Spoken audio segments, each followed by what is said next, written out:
Hello, YouTube land. It is I have returned from the depths of whatever hole I've been hiding in. Whatever lush rabbit hole.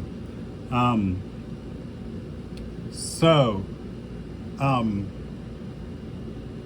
I have been trying to attend art club meetings and whatnot. It has been kind of difficult because um, people will think, or people find themselves competitive and drawing, and sometimes, and I'm not all about that. I'd rather try to help people learn how to draw. And though someone will give me their artwork or something like this, and I love it and appreciate it, or they're giving me the artwork, and I always tell myself I would not fix somebody's artwork, but much like Paul Verhoeven in Starship Troopers, I'm gonna draw over someone else's art, and to show you how to structure your head, because I don't know, sometimes I guess I just do it so much that I don't do it, that there's always, or the way I was taught, there's always a structure to it. So I'm trying to, I guess, show you some do's and don'ts if you have this. So this is artwork that someone drew in my sketchbook. It's lovely art and I love it. And now I will show you not what I don't like about it, but what other people tend to say what they like about my art when I draw a head. So, and I hope this I hope this gives you some art foundation. We're gonna go over some of the things that we talked about earlier, like in perspective and yada yada yada, and the principles of art. So once again, as my art teacher Chong Chu at Brookhaven Community College would say, there are 6 principles to art. You have your dots, your lines, your shapes, your forms,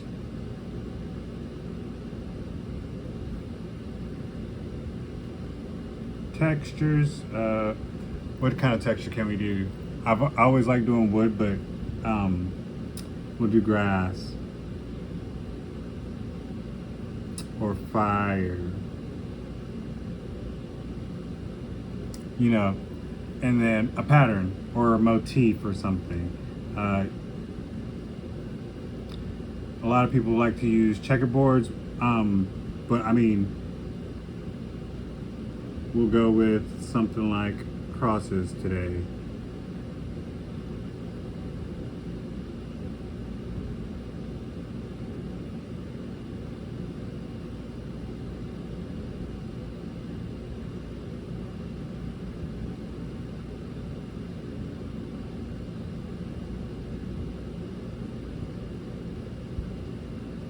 And it still kind of ended up looking like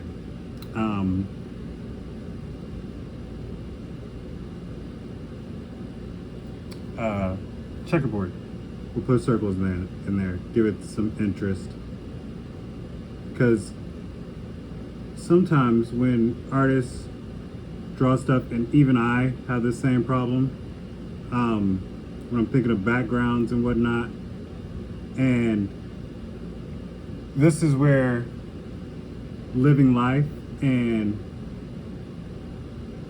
breathing in life and taking in things helps influence your art, so that you can find some interest, so like you just don't always end up drawing like brick wall patterns and stupid stuff like that, because it loses its interest if you have, and it gets boring after a while when you're having to sit there and you're drawing a brick wall for the umpteenth time, and you're like, how can I make this interesting? And so that helps you with that, because look at some of the brick walls you see and how they have interest in them. And I was talking to my one of my theater teacher at Brookhaven Community College, Doris Ayer, and oh my goodness, I lost the train of thought. Anyway, moving on. You get what I'm talking about? Make it interesting. So that way your brick wall, or we were talking about form follows function and how, oh, that's what I meant to talk about. Because I was thinking of trying to use my art skill to become an architect. And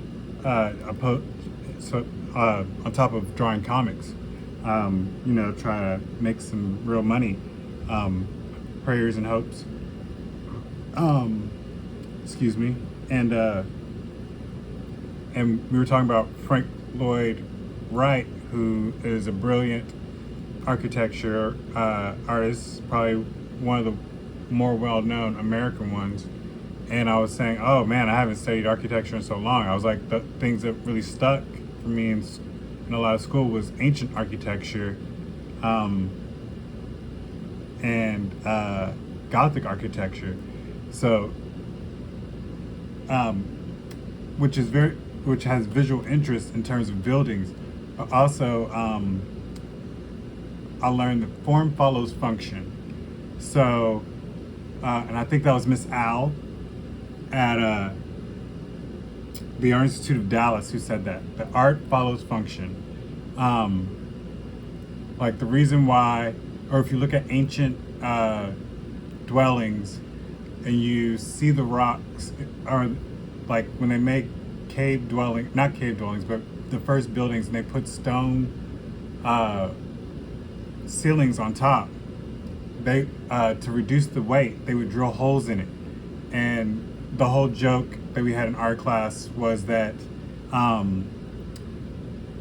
they did that, and then a woman came in and saw and was like, that is god awful ugly, make it pretty. And so now we have ceiling coffers, which are very ornate ceiling patterns that are like tiles. So think about that, also putting that on the ground so that it gives your brick walls more interest, rather than just drawing brick walls. That gets so boring. And I have that same problem. Now what I will do is I will show you what is going on here. So this is a very good head. It follows all the rules of what a Loomis head, I would say, is. If you can see the shapes, and I will draw them for you, you have that chin line, you put the ear here, and then the head. And already you can kind of tell that that something isn't quite right, if you can feel that. So, we'll keep going with the Loomis head, and we'll put that there. And then we have the eyes, the nose, and the mouth. Now, this is great. A+, no notes, other than maybe the hair has a lot of volume to it, but you know what? It is also art, and we're not really here to be like, ha ha ha. So this is how I usually, we'll keep going through with the Loomis method. And so you kind of see what's kind of going on. You have the neck, and you can kind of see the lines.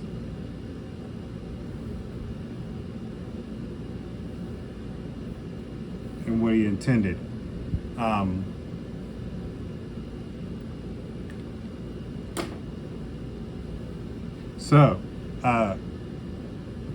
I know my art teacher, Mr. Pashley, would rip up your artwork in front of you. If anybody's ever seen the movie Art Confidentiality, that was kind of like what the Art Institute was in some aspects, because they could be brutal about your drawings. And I remember one young lady, he walked in and said, "Flat, your art is flat." Like, we were just doing, and you always, in every art class, you always end up doing self-portraits. Learn to do self-portraits, get used to doing self-portraits, practice self-portraits. I know everyone hates drawing them, and if you get good enough, you can always draw yourself on command, and that works. But at least, like, in terms of just what this is, it's good. So this is how I usually structure my heads, and this is how it's, or how Mr. Pashley would tell us. Like, this is how I can tell you didn't put all your effort into it. And it haunts me to this day, because now I constantly draw my heads like this. I can't really break it, because I can't see it any other way. So you start with your structure. And a lot of times, what I've heard other artists, like, or what, like, you'll see, like, Kim Jong-yi and a lot of those great artists who draw with the pen, who I look up to as an artist. We all have our Mount Rushmore of artists that we want to draw like, or at least have the skill to draw like. So there's that, and keep working at it. Clearly, if you keep working at it, you will figure it out. But this is how I usually structure my head and have it feel more real, and then I can also learn how to turn the forms in my head, so I don't break. So even if I'm just drawing with the regular pen, I don't break the illusion of perspective, if that makes sense. Because if you wanted to take a picture, you could just take a picture and just trace it, or do AI, which is fun. I'm not really in that school of thought. It kind of left. I'm a dinosaur that kind of got left with drawing and painting on a computer. I have an iPad, and still, to this day, don't really draw and paint on it. It doesn't feel the same to me. I never made that transition. It just, I don't know. Maybe someday. We'll see. Disney something? I don't know. But yeah, we'll get into this. So, the first thing I would do is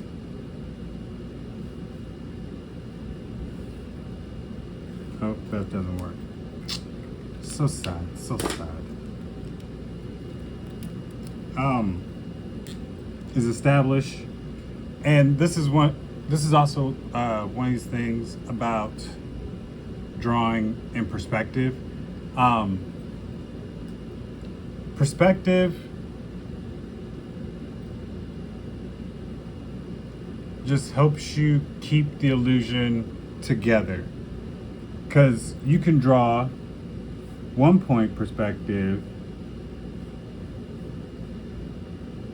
and 2 point perspective. It's just kind of helping you figure out what's going on in the scene and feeling the space out so that things don't look like they're mushed together, and that they have space.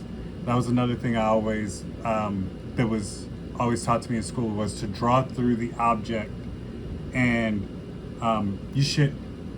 you may not do or draw what's on the other side, but you should. But the drawing should hold up all the way through, on if you were even having to turn it or no. And that's one of those great things about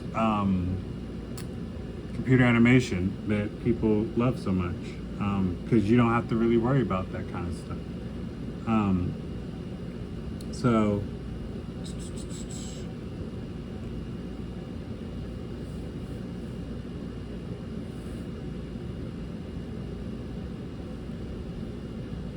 So you have her head. And if we're putting it like he has it where it's dead set right here. So rather he turned the head 3/4. So it's like he drew all of this as a square and it's all flat.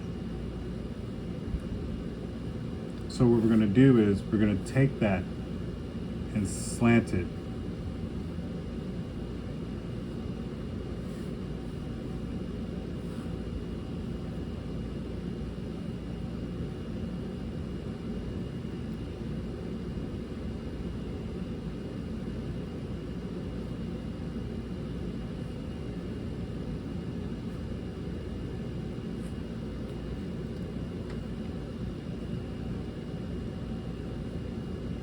And from there, we can find the rest of our head, or however tall we want her head to be, or however that cranium should fit.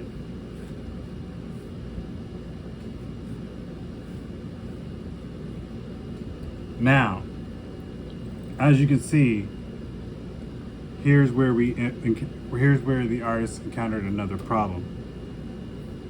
The eyes are too far forward, so it's pulled the eyes flat. So we take that in,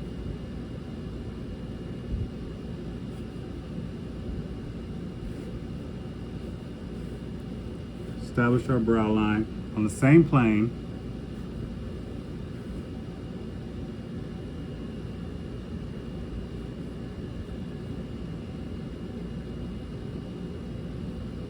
Give the socket more definition.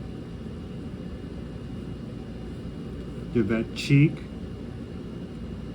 The chin, he drew the chin flat. So we pull that in.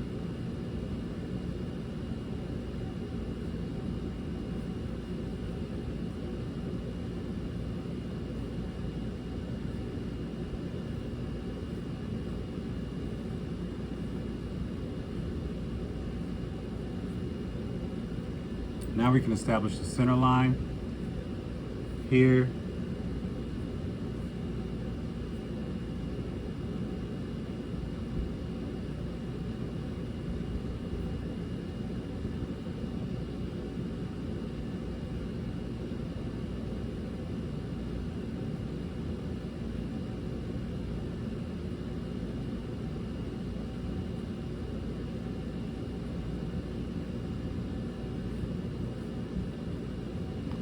Now the chin is really pointy,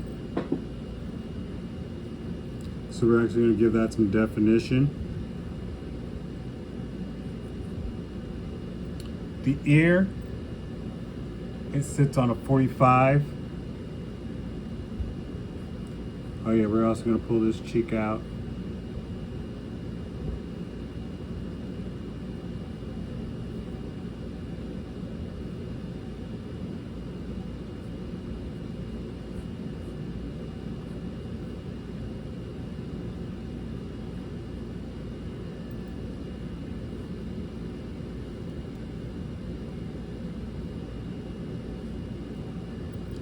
So, chin, ear on a 45.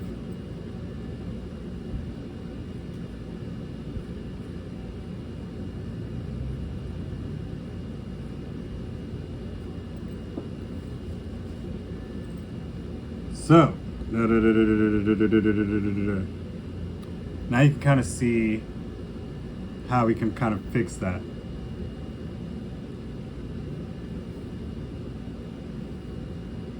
Oh, yeah, I should probably do that. So, I'll use a different color so you can see on the back side.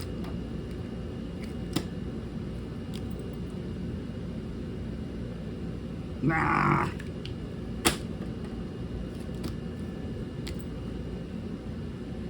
Yay, there it is. Okay. So you pull that.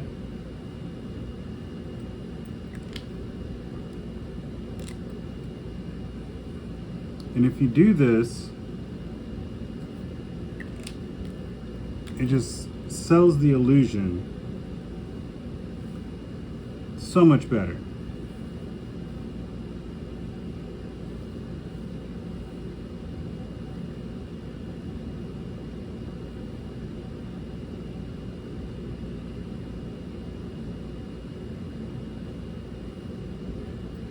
If that makes sense.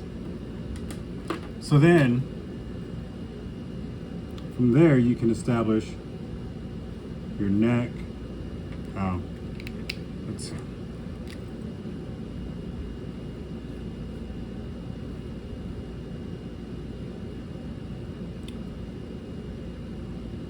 Sorry, I'm not taking my time because I also want to get to drawing my comic and everything.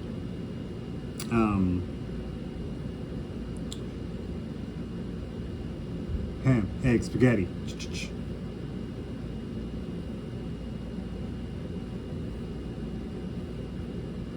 So then the neck is established, and then you can pull the neck down,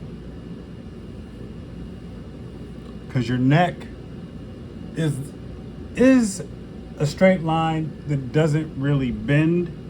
Like your neck, your head tilts on top of your neck. Your neck doesn't bend, but it's on a curve, and you got to put that curve in there.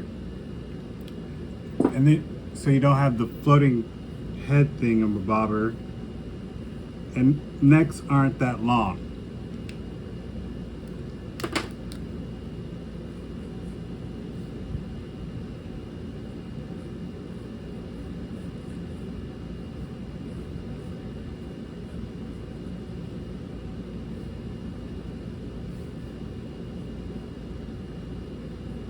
And then you can go from the clavicle up.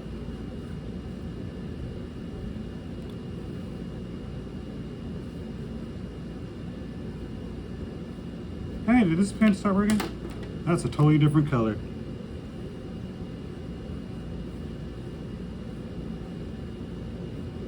Then, so you're putting all of this on the same, the clavicle can go there. And since you're doing the work and finding where the lines go,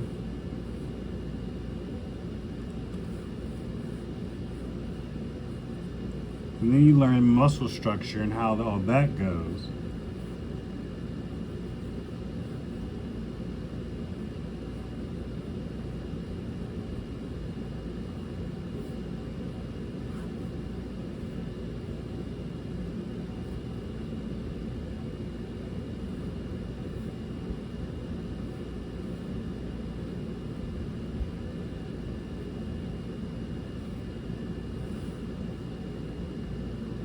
Oh, yes.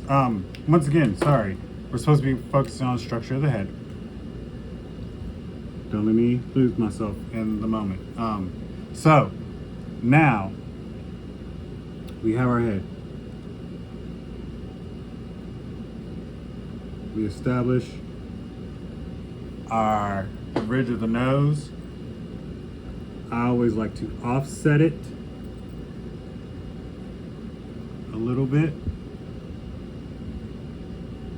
so that it has visual interest, and plus the ridge or the knot, whatever the notch is. I'm sorry, don't got time to prove that I got anatomy skills on top of my drawing skills. Isn't exactly on the line where your tear duct sits, and so that's what this artist did. They put that all in a line so it doesn't have a rhythm to it.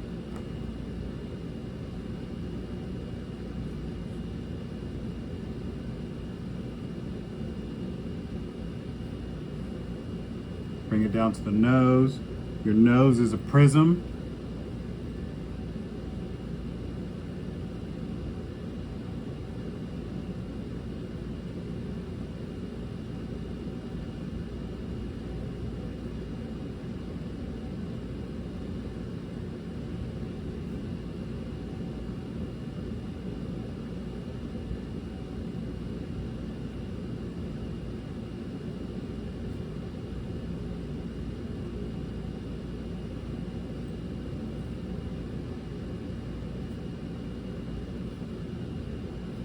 your eyes sit further back into your head. So really,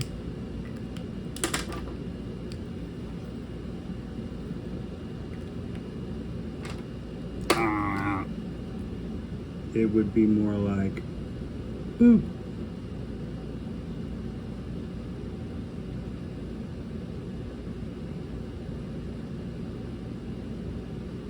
And I'm trying to make sure I don't draw where he drew.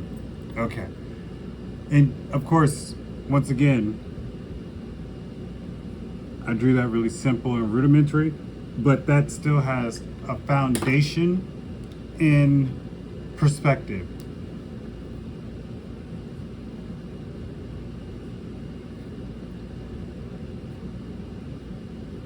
And this was one of the things that, like, I always got in trouble for when I was like in school, because they were like, you didn't do all of the work. And it's like, yeah, but we're also deadline based.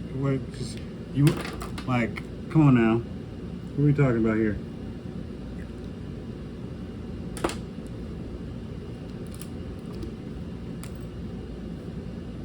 But yeah, like,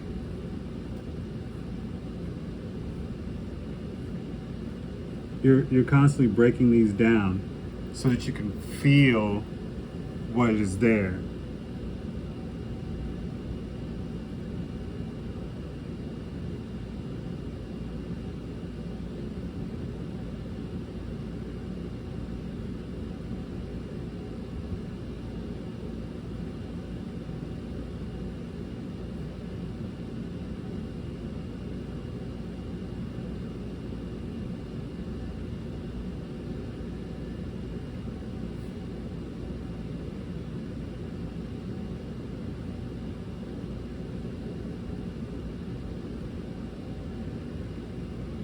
And then once you kind of get all that down, like, you're kind of virtually unstoppable, because like all you're pretty much doing is you got this formula down.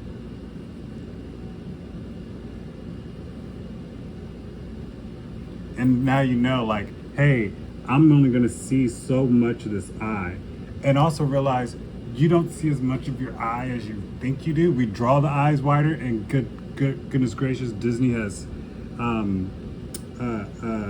conditioned us to think we all have bigger eyes than we do, but we don't.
And then see, now that's how you find that line where you can have that.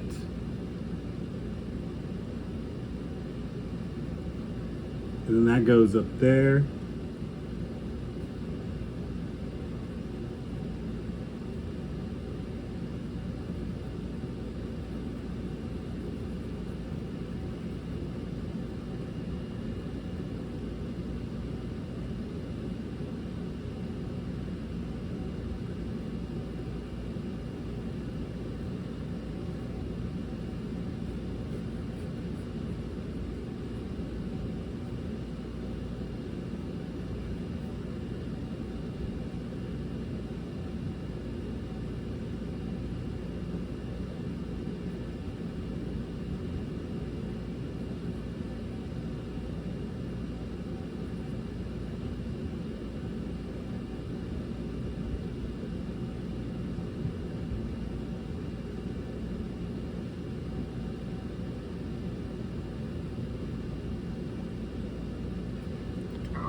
And once again, you're treating all of this like three-dimensional objects. So then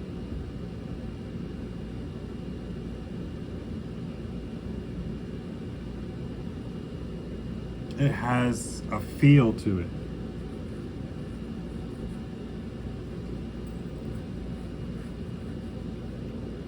And then from there, when you start lighting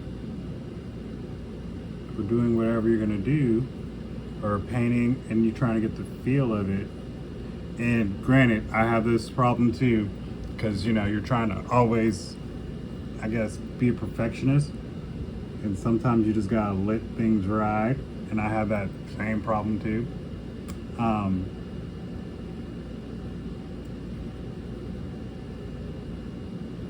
You can place your shadows. So if you're, or well, we'll get to all of that later, I guess. So yeah.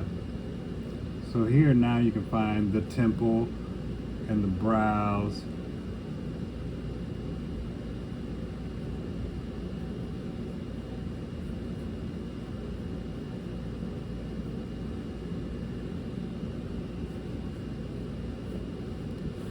You can discover a hairline.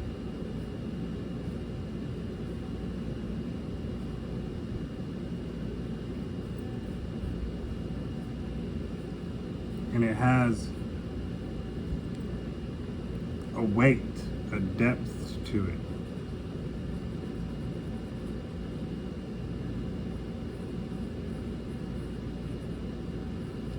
And you get to know your muscle structures and everything else. And so it all feels, what's my favorite word from when I used to act and do film and everything? Verisimilitude. It feels of life. And yeah, you can wrap that, you can see how that wraps around and becomes a hairline here. And if you keep it all together, it feels good. And you give it time to breathe, and you give it weight.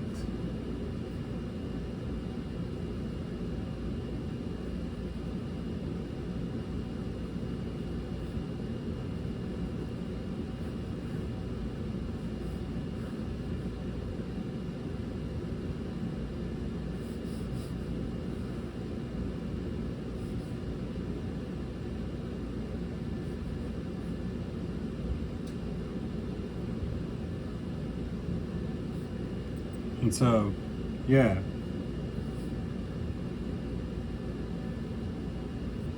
Like, and also, at that,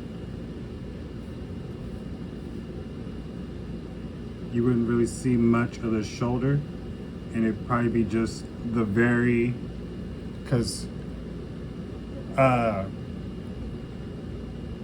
women, because they have breasts, and most of them are trying to support that weight on their chest, have their shoulders back. They have very good posture. It makes me think about my own posture a lot, because the things that women can do, and so then you have that as a solid foundation.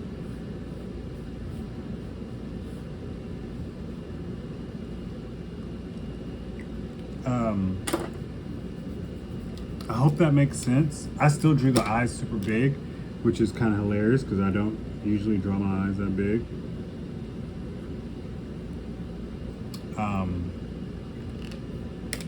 Now I've had so much fun, I really just want to kind of keep going. And that's what we're going to do.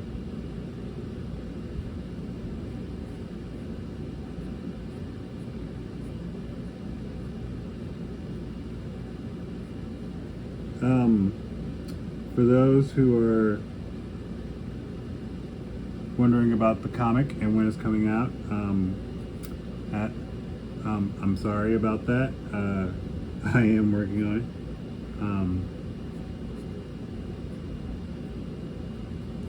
I have talked to some industry professionals. I've probably mentioned this plenty of times in other videos, and they have all told me that while my art style is, or I am phenomenal at drawing, that I need to develop a personal style. And they keep telling me that what would probably work is if I just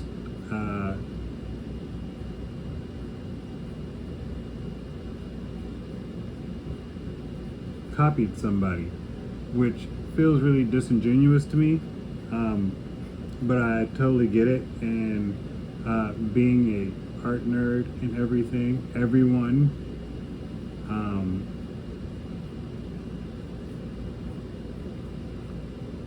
is drawing like someone else.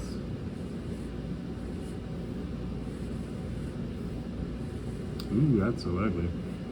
But you get what I'm saying.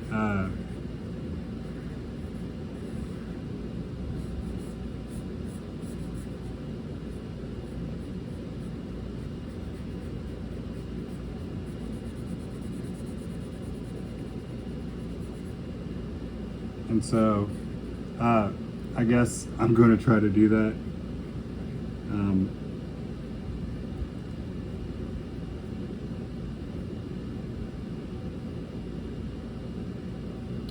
Which, yeah. How do I feel about it? I'm not really sure. I've always wanted to draw like myself. And I definitely remember a quote by Pablo Picasso. It took me so many years to learn how to paint like Raphael, but it took me a lifetime to draw like myself. And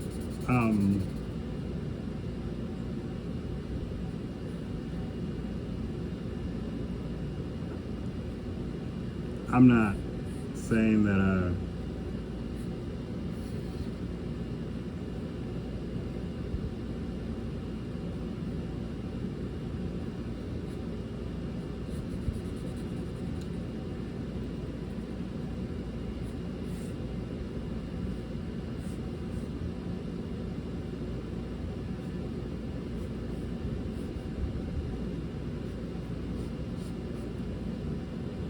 I guess the thing is,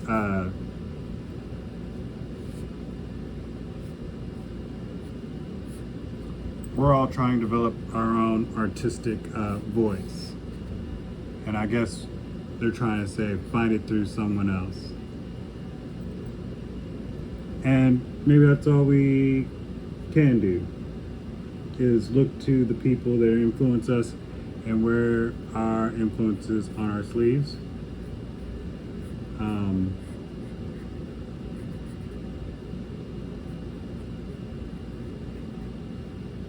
Makes me think about Tyler, the Creator, who was doing an interview, and someone said, "Hey, how are you just gonna flow over the same beat as Kendrick?" And he was like, "That's what art is all about." So, yeah.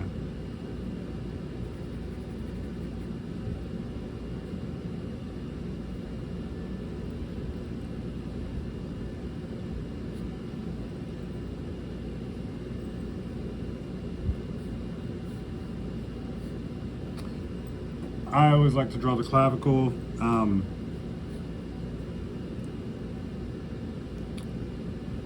Though putting way too many lines on a woman's face tends to make them look older when you draw them. So be careful of that. And also the same thing on the chest.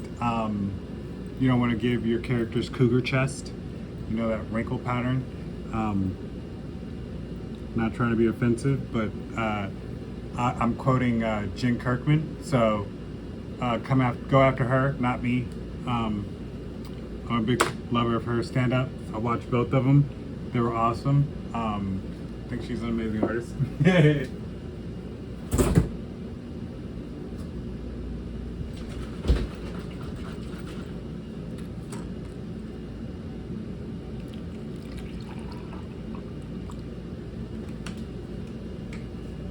And I'll be rolling down the street, sipping on gin and juice.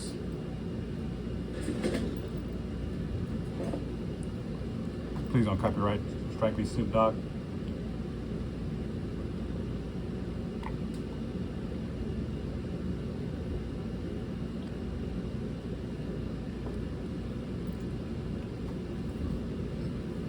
Okay, so we at least got a good basis of the head.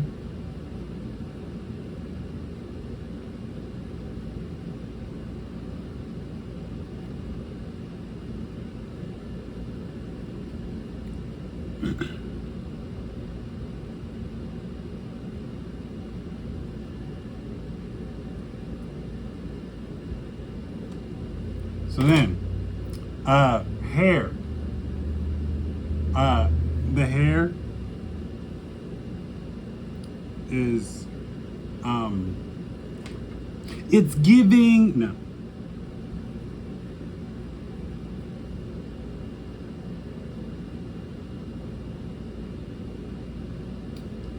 And remember, lips have structure.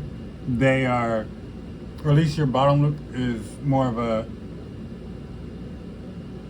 or I guess quarter pipe, something like that. But yeah.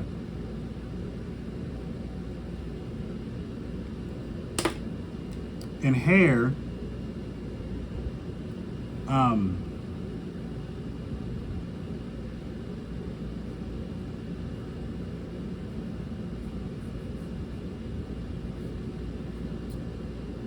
you have to remember is try to think of it like ribbons. So you want to, and it has form. It has form. It's not, and try not to draw each strand. What you're trying to do, or as a, where did I read? I think I read it somewhere in Wizard magazine. I think that's making a comeback these days.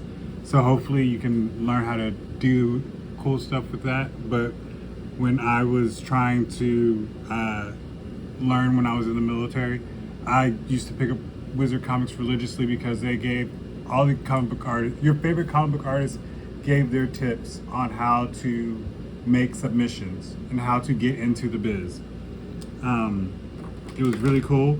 I always hoped that I would kind of do it. It just never took off. And let alone, I wasn't really pushing for it. I was far too concerned with doing other stuff when I was in the military.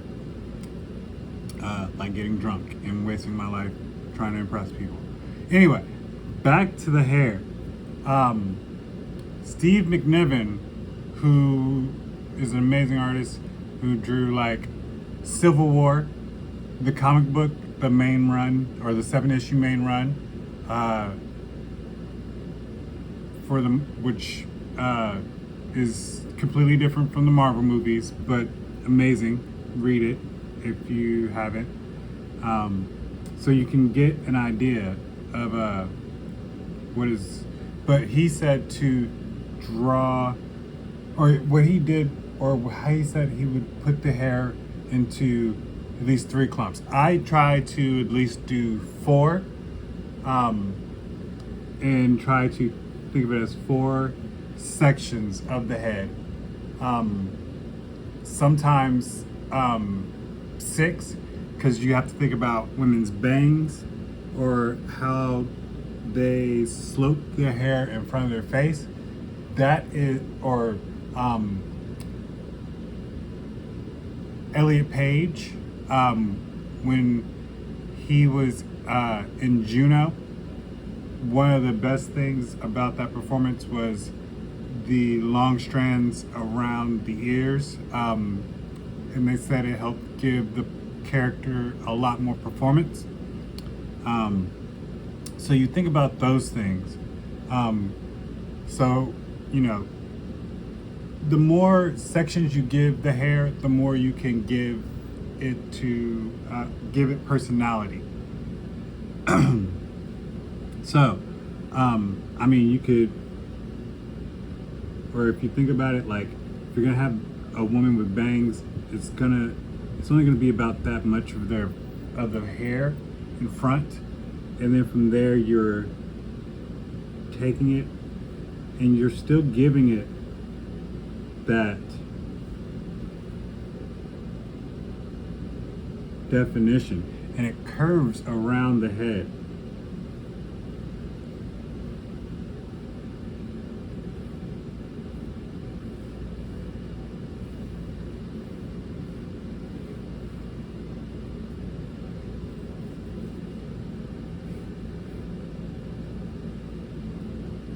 And then if you want to do like a bob or some kind of swoop down, I don't know a lot of women's hairstyles. I tend to just either commit women's hair to my mental library, or I don't really know technical terms. But if you're trying to think of Audrey Hepburn in Breakfast at Tiffany's, or if you're thinking of Angela Bassett's Crown or anything, those are still three-dimensional objects that fit on someone's head. Or Bantu knots, those, if you treat the object like a three-dimensional object, then you will be able to realize that just like the earth, your head is round, or just like your head, the earth is round, and as things are on your head, they don't just recede into the distance, they follow the curvature of that form. And so you're not always going to just see a braid or those things. So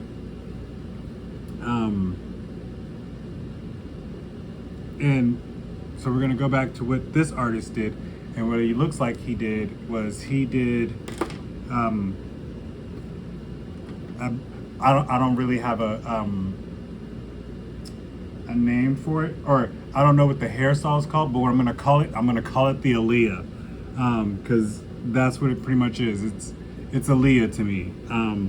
It's basically the giant bang that swoops from one side of the head to the other and covers the eye. And that fun fact from the 90s, just to let you know how old I am, when Aaliyah first came out and she had that was her whole hairstyle, that was her identity for a long time, and she wore sunglasses, and people used to think she was cockeyed. They're like, that girl is ugly, she wears those sunglasses and no one can ever see that left eye, she must be ugly underneath that. And then she stopped wearing them and not so much stopped dressing like a tomboy, because man, tomboy Aaliyah was just as fine as gothic Aaliyah or rock the boat Aaliyah. But anyway, that's the whole vibe that this artist has going, and so we're going to try to recreate that, and at least the way, and I'm not going to try to get it correct or look at a reference of Aaliyah's hair. What I'm going to do is I'm just going to wing it. And so the thing is,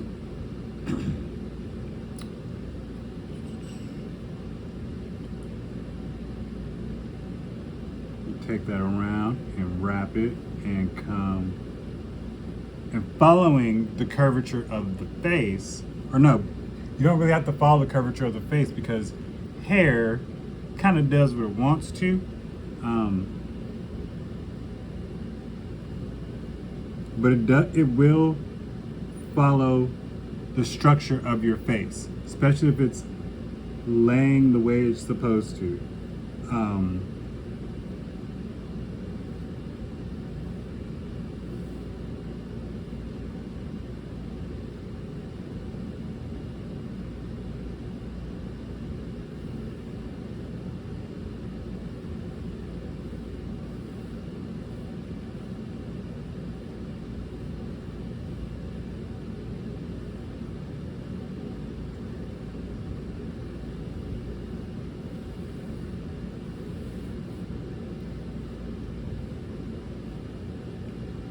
So Aaliyah had the long bang.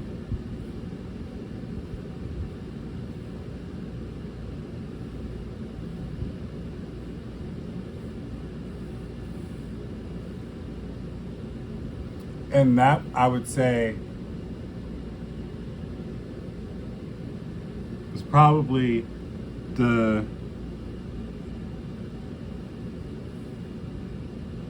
lot of the front part of her hair. And then what it looks like is then you have from the back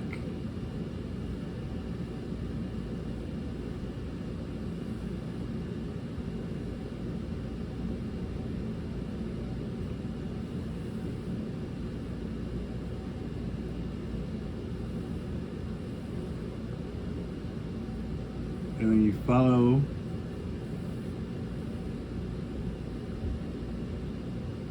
the curvature of your trapezoid. Ooh, words. And clavicle. So that has a rhythm on the backside. And that's another thing about character design that people would always say is, like if you think about Johnny Bravo, one side was really interesting while one side wasn't. They give one side visual interest.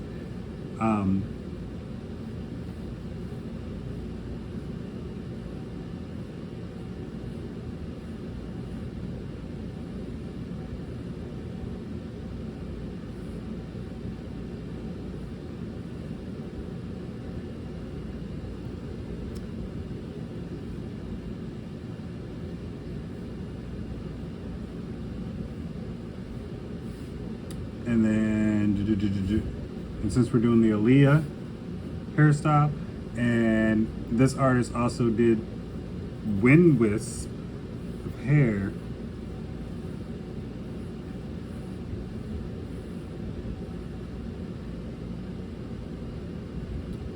Which is kind of interesting because he chose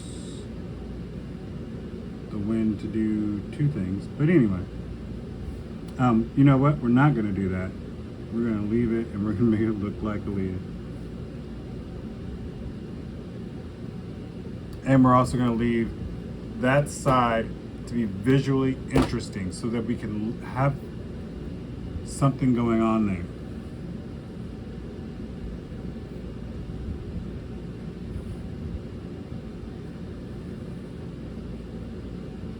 Now I've gotten all sketchy over there on that side.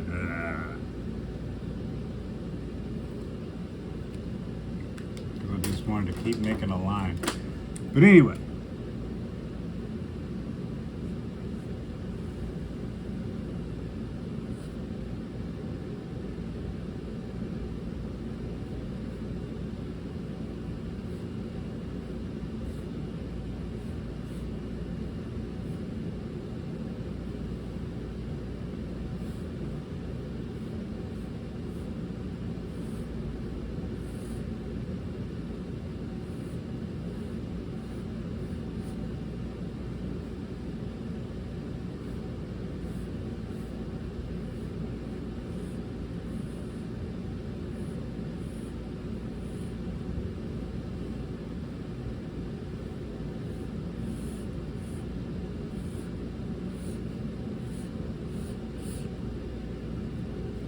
Now, let's see. Following the curvature of the head.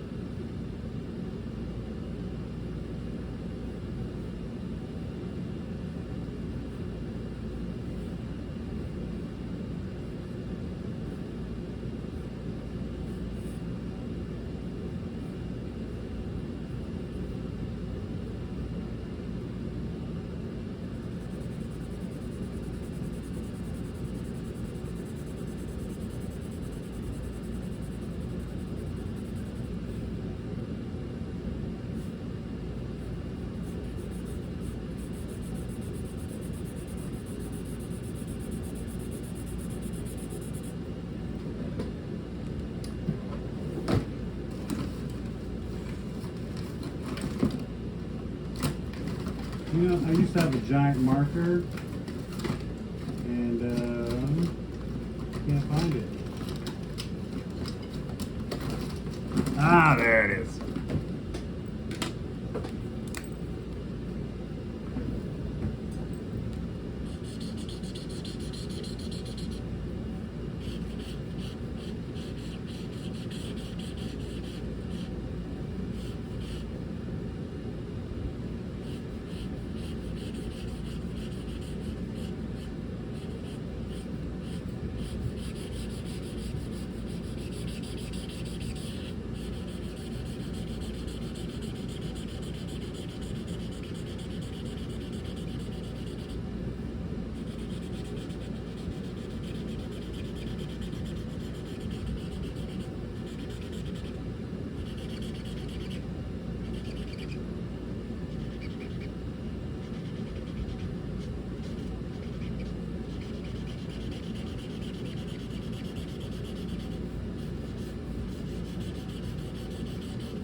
So yeah, and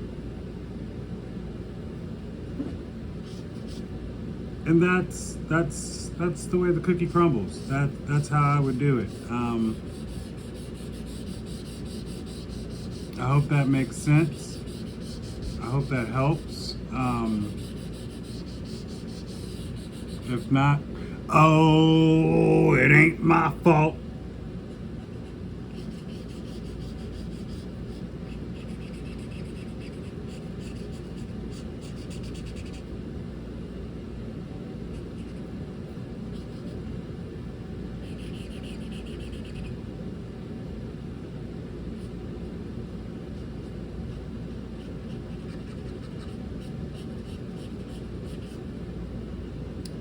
So yeah,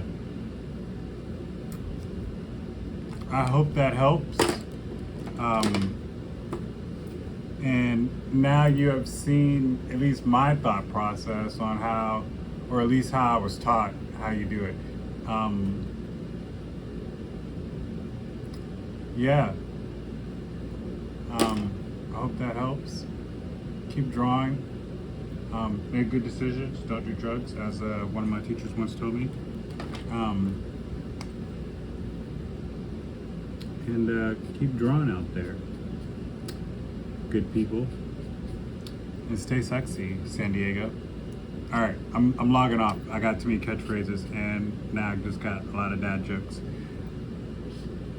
Good night, people.